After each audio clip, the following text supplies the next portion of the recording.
Hello there. Pernah tak anda nampak kapal pelik ini dalam Star Wars? Apa sebenarnya Slave One?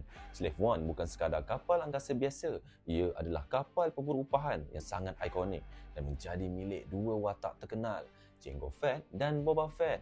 Kapal ini asalnya adalah model Firespray 31 Class Patrol Craft. Jango Fett mencurinya dari penjara Republik dan mengubah suainya dengan senjata berat, perisai kuat dan sistem pengesanan yang canggih sesuai kerjanya sebagai pemburu upahan.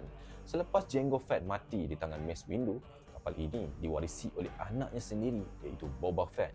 Boba Fett menggunakan Slave One untuk memburu Han Solo, membawa mayat bekunya dalam karbonit ke Jabba the Hutt dan menjalankan pelbagai misi yang berbahaya. Slave One terkenal kerana reka bentuknya yang unik.